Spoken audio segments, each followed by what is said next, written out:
When is the first moment you realize you're aging? It's usually not dramatic, it's subtle. It might be you catching your reflection in natural light and noticing a line that wasn't there before. It might be seeing a photograph and thinking, "Oh, that's interesting, I look different than I remember." Not worse, just different, and that moment is important because aging rarely begins with fear. It begins with awareness.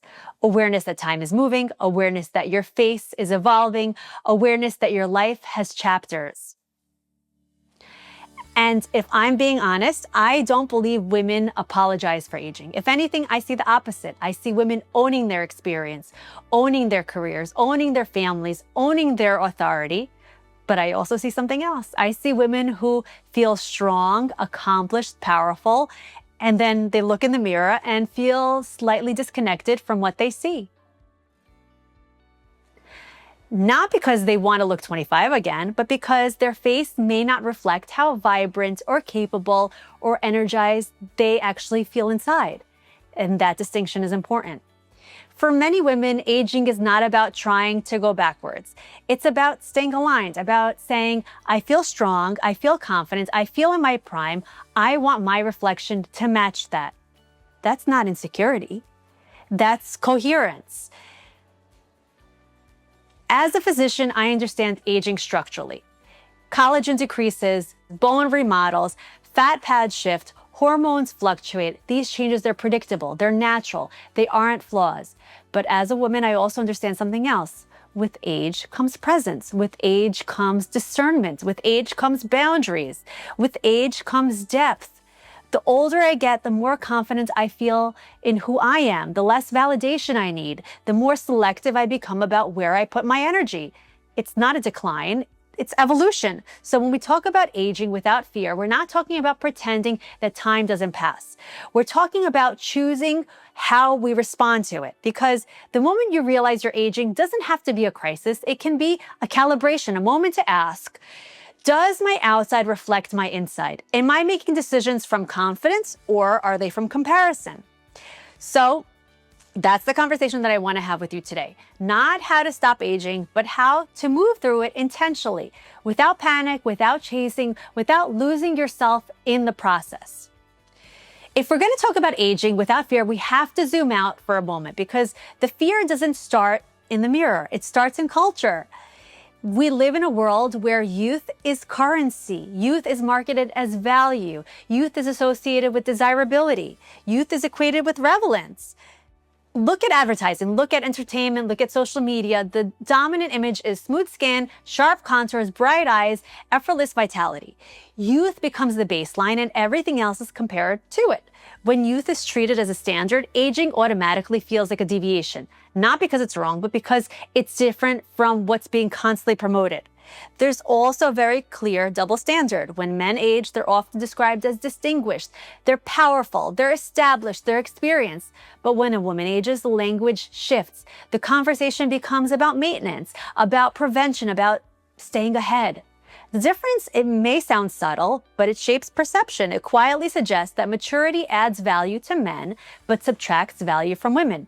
And I fundamentally disagree with that because what I actually see both in my life and in my practice is the opposite. I see women becoming more decisive, more strategic, more financially dependent, more confident in who they are.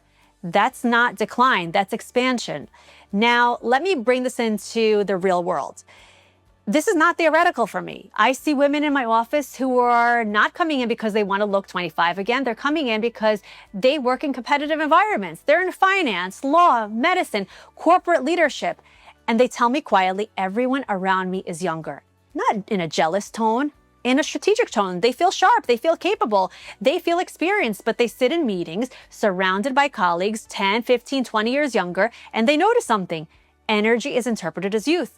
Innovation, it's associated with youth, and opportunity leans towards youth. Whether we like it or not, perception plays a role in professional settings. So when these women sit in my chair, they're not asking to erase themselves. They're asking to remain aligned. They want their external presence to reflect their internal authority. They want to look as focused and composed as they feel. That's not insecurity, that's awareness. And this conversation, It's not new. I grew up hearing my mother talk about this 35, 40 years ago in the Wall Street world. She would describe rooms full of men, high pressure environments. Performance mattered deeply, but presentation was still quietly evaluated. She understood early that how you show up visually influences how you're received, not because she lacked confidence, the opposite, but because she was strategic. And that stayed with me. The intersection between aging and power has always existed. What's changed today is the visibility. Social media compresses age gaps, filters remove texture. The baseline expectation begins to look artificially smooth and permanently youthful. And that the language that we use, it reinforces it. Reverse, prevent, correct, fix. Take a moment and think about what those words imply. So if you're reversing something, it suggests that something went wrong. If you're preventing something, then it suggests that it shouldn't happen. If you're correcting something, suggests that there's an error, right? If you're fixing something, then something must be broken. So when we label aging as something to prevent, we subtly imply that it's a flaw. And aging is not a flaw. It's biology. It happens. And I want to be very clear. I'm not anti-aesthetic medicine. I practice it. I believe in it. I see the confidence that it restores when it's done thoughtfully. What I'm against is shame-based marketing. The idea that you're behind, that you're late, that you're racing against time, the clock, and fear is a very powerful sales tool. I can tell you so many colleagues of mine that capitalize on this powerful sales tool. But fear does not create satisfaction. Confidence does. When someone walks into my office, I don't want them to feel like they're in a battle with time. I want them to feel informed, that they're grounded, that it's intentional. And there's a difference between enhancement and erasure. There's a difference between alignment and avoidance. You can acknowledge the professional environment you operate in without being controlled by it. You can choose subtle enhancement without chasing youth. You can stay competitive without becoming reactive. The goal is not to compete with 25-year-olds or 20-year-olds. The goal is to fully inhabit your own stage of your life. And that's how fear starts to dissolve. Now, let's remove the emotion for a moment and talk about what's actually happening, because aging is not mysterious. It's structural, it's hormonal, and it's predictable. And when you understand it, it becomes far less intimidating for us. So, aging happens in layers. The first layer, it's structural. As we move into our 30s, 40s, and beyond, collagen production gradually decreases. That means that skin becomes less firm. It's less elastic, not damaged. No, it's not broken, just less supported. At the same time, bone subtly remodels. We lose small amounts of bone density in the mid-face and the jaw. Ligaments loosen, fat pads shift. They descend slightly, they deflate slightly. And that's why faces don't just wrinkle, they change shape. Most people are not aging badly, they're losing structural support. And when support changes, the shadows appear differently. Light hits the face differently. The under eyes can look hollow, the jaw can soften, the mid-face, it can flatten. That's architecture. It's not a failure. The second layer is skin quality. So cell turnover slows. Pigment becomes less evenly distributed. Texture changes, pores may appear larger, fine lines become more visible because hydration and elasticity are reduced. Biology. Like I said it. The third layer, it's hormonal. Perimenopause and menopause influence skin thickness, oil production, and collagen stability. Estrogen plays a significant role in maintaining skin structure, and when estrogen declines, skin can feel thinner and more fragile. None of this is dramatic, though. It's just the body adjusting to time. But here's where fear tends to enter. When people notice change without understanding the mechanism behind it, the mind then starts to fill in the gaps. They assume decline. They assume that something's wrong. But really, nothing is wrong. Time is just moving. Understanding that changes everything. When you look at aging through a biological lens, you realize something important. You cannot reverse bone remodeling. You cannot permanently stop collagen decline. You cannot freeze time. What you can do is support structure. You can improve skin quality. You can maintain balance. The goal shifts from fighting biology to working with it. And that shift, well, it's empowering because once you understand what's actually happening beneath the surface, you stop reacting emotionally to every line. You start thinking strategically. You start asking better questions. Is the skin quality an issue? Is there a structural support issue? Is this lighting and perception? Is this hydration? Is this stress? When someone comes to me and says, I just look tired, I don't immediately see aging. I see volume shift. I see ligament laxity. I see light reflection changes. I see anatomy. And that medical understanding removes drama from the equation. It becomes less about fear and more now about planning. And here's something important. Looking older is not the same thing as looking unhealthy. Looking mature is not the same thing as looking unattractive. Those distinctions matter because the narrative often collapses them together. Aging doesn't automatically mean that there's a loss of beauty. It means an evolution of structure. Biology explains the changes. It doesn't explain the meaning we attach to it. And meaning is where aging becomes complicated. Biology is predictable, but identity is not. And aging is rarely about wrinkles alone. It's about transitions. If it were just about the skin, it'd be simple. But it's not. It's about identity.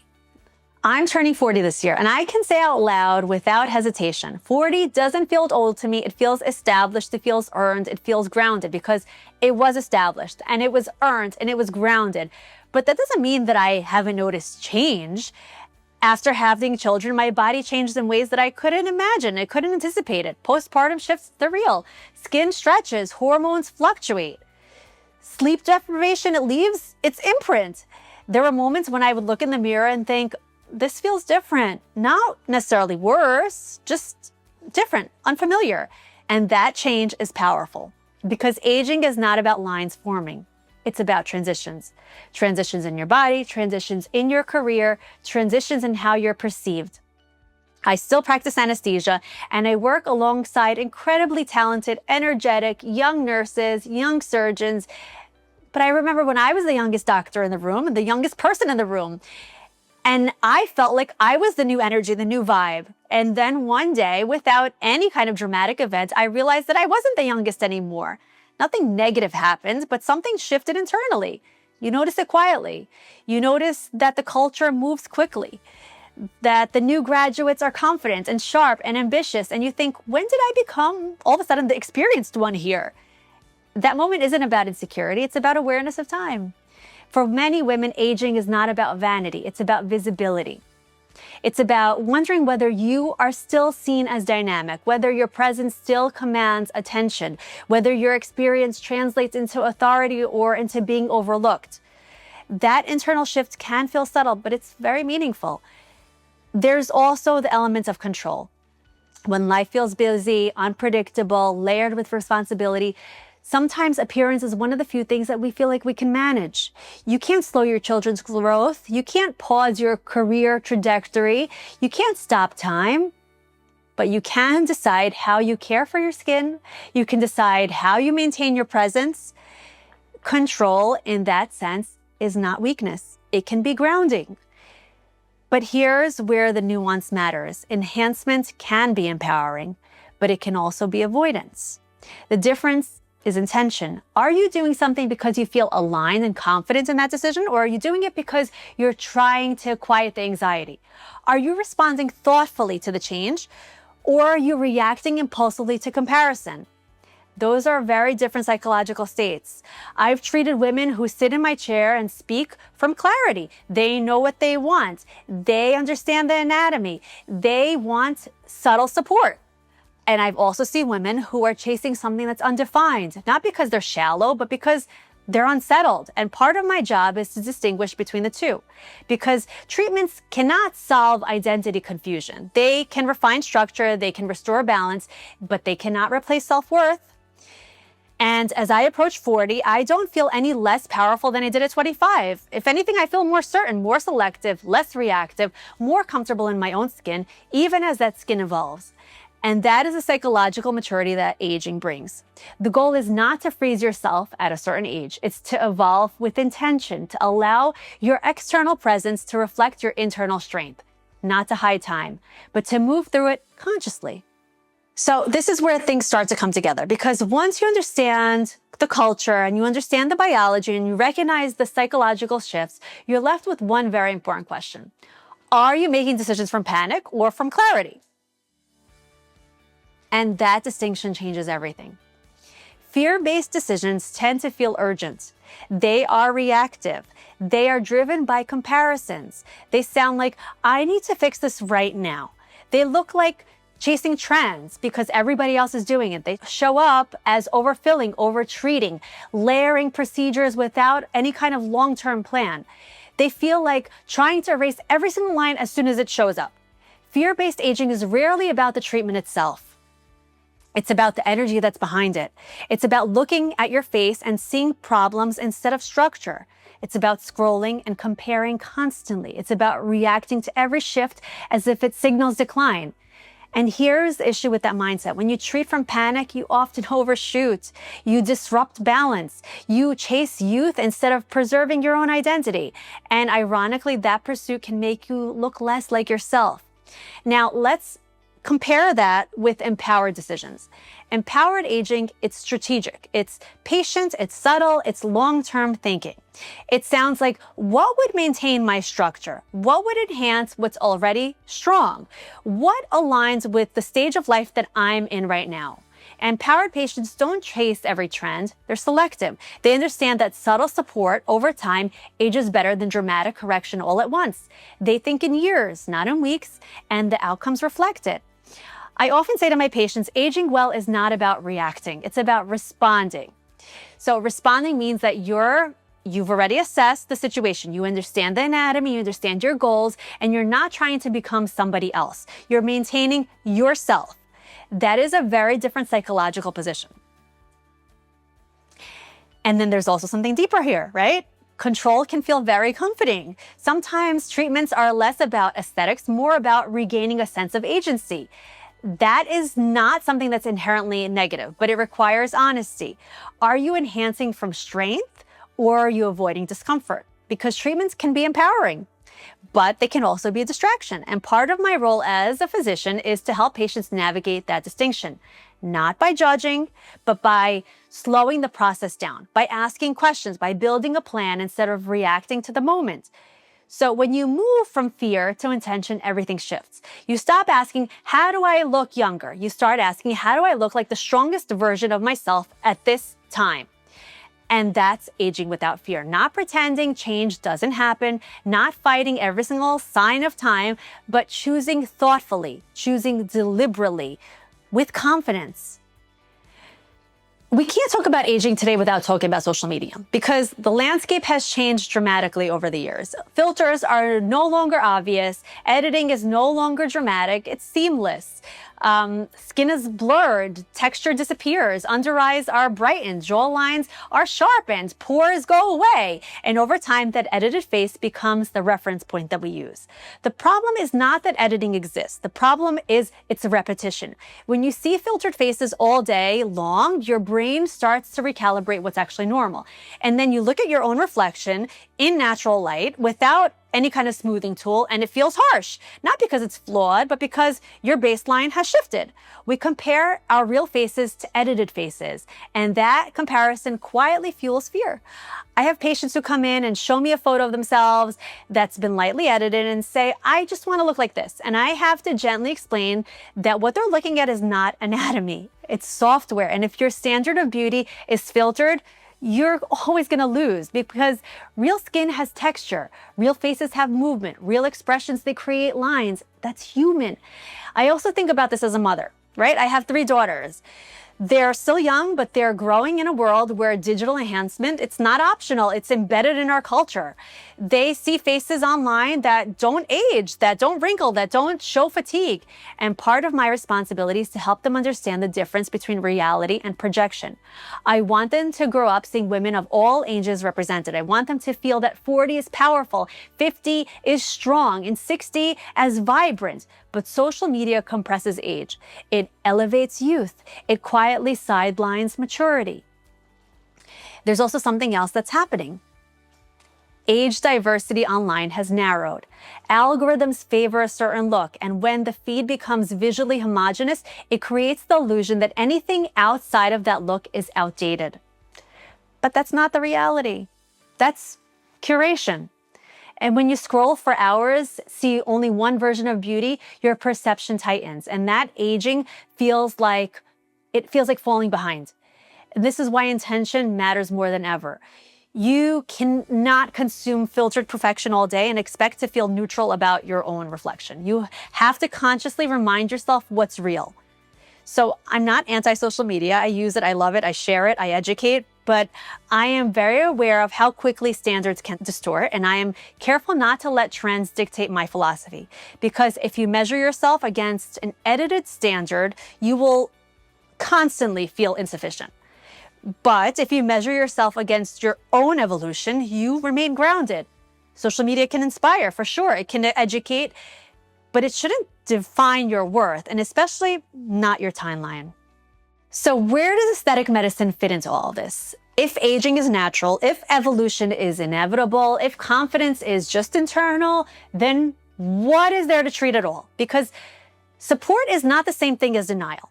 Earlier, we talked about structure, bone remodeling, fat pad descent, collagen loss, ligament laxity. These are architectural changes. When structure shifts, shadows form differently. Light reacts and reflects differently. And that's when someone says, I look tired. Sometimes it's not about age, it's about support. For example, neuromodulators like Botox, they're not about freezing your face, right? When they're used thoughtfully, they soften repetitive movement that creates deeper lines over time. The goal is not immobility. The goal is balance. You should still look like yourself. You should still move, just not over-contract in a way that accelerates the creases. Hyaluronic acid filler, when it's placed strategically, it's not about volume for the sake of fullness. It's about restoring structural support where bone and fat have shifted. Mid-face support can reduce under-eye shadows. Temple support can improve contour. Jawline refinement can restore proportion. It's architecture, it's not inflation. There are biostimulators like Sculptra. Those are different. They are not immediately producing results. They stimulate your own collagen over time. The approach is slower, it's more subtle, and often it ages really nicely because it works with your biology rather than just replacing it. And then there's skin quality, which is another category on its own. Laser treatments like the UltraClear laser or any other resurfacing technologies address texture, pigmentation, collagen remodeling. They improve the overall canvas. Because sometimes aging is less about volume and it's more about the surface quality. Healthy skin reflects light differently. It looks vibrant, not because it's tight, but because it's clear and it's even. Microneedling and PRP, it supports collagen stimulation in a gradual way. It's regenerative. It works over time. It respects time. So when you take a step back, you realize something important. There are different tools for different layers: structure, movement, skin quality, collagen stimulation.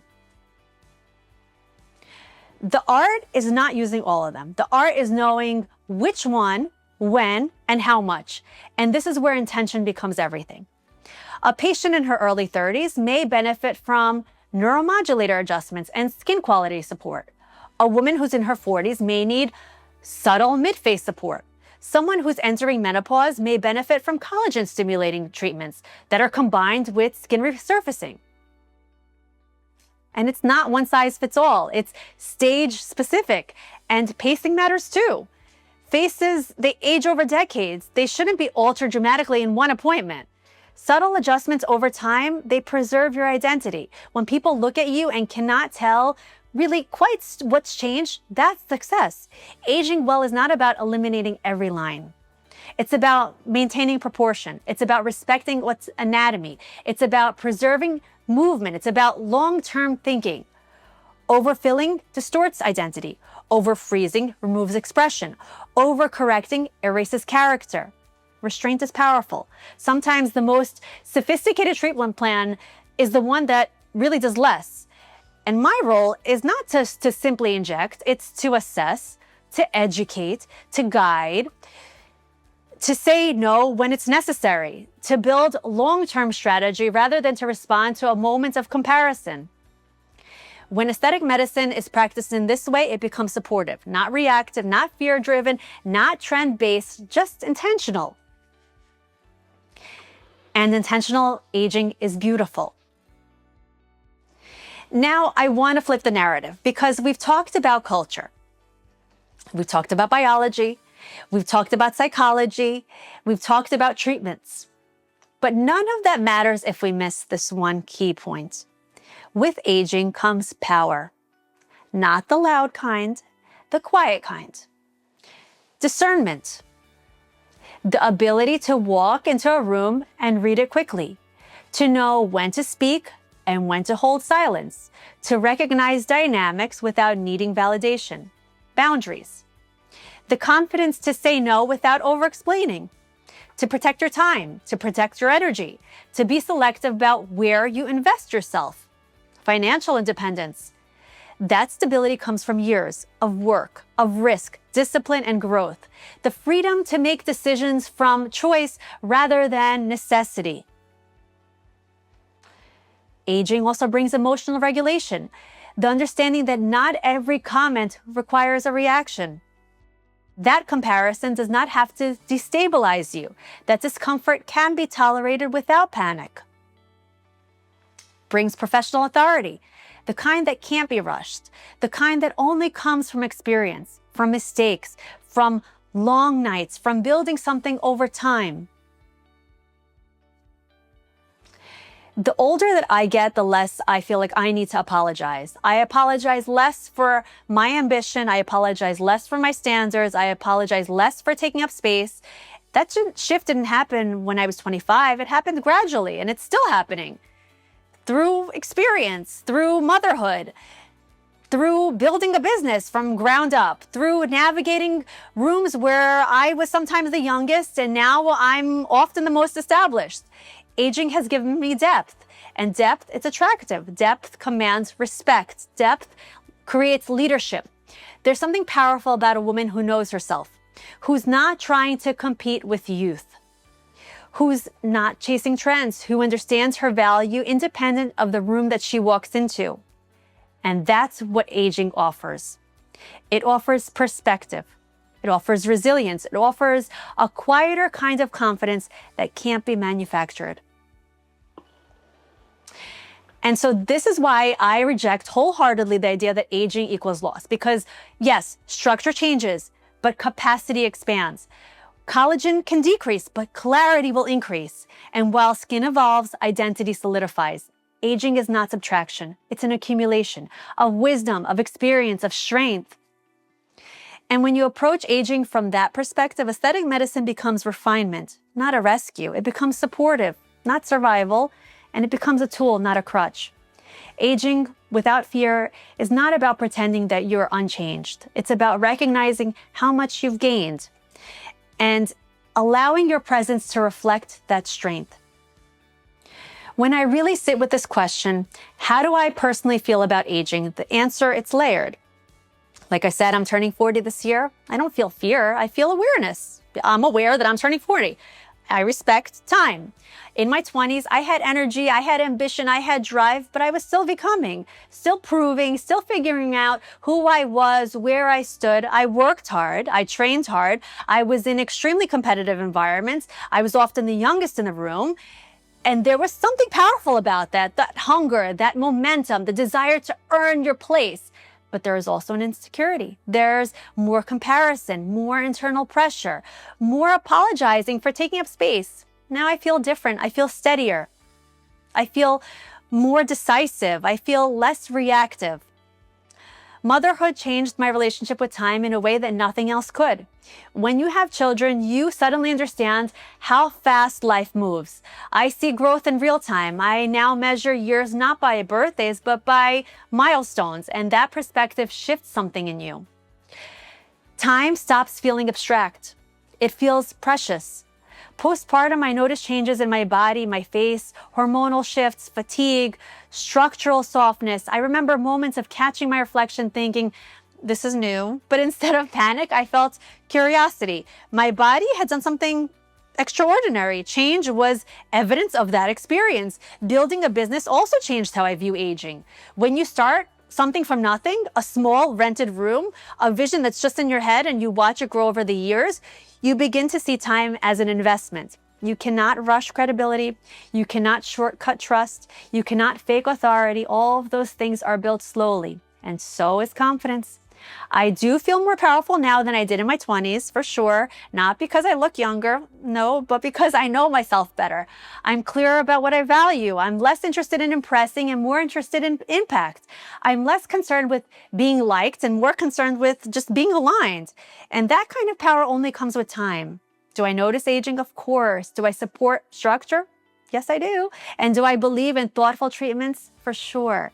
But I don't see aging as something that's taking something away from me. I see aging as something that's being given to me. Perspective, depth, conviction.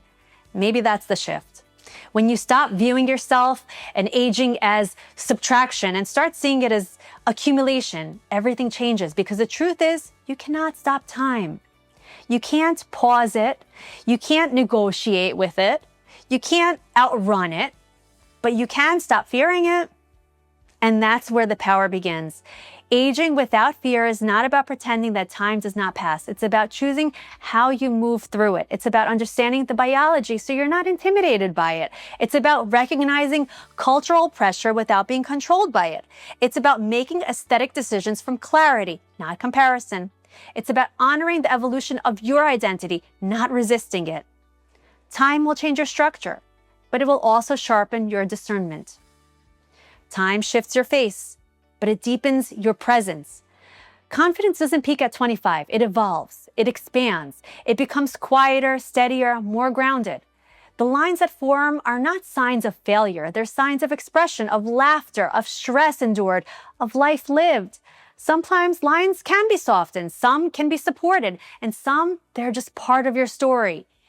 Aging well is not about erasing every trace of time. It's about aligning your reflection with your strength. It's about refinement, not rescue. It's about intention, not panic. And when you approach aging that way, fear dissolves. You begin to see it differently, not as something stealing from you, but as something shaping you into something or someone who's more certain, more capable, more powerful. So as you move through your own timeline, I hope you do it consciously. I hope you do it strategically. And most of all, I hope you do it without fear. Until next time, define beauty on your own terms. I'm Dr. Carol Eisenstat, and this is The Line Eraser.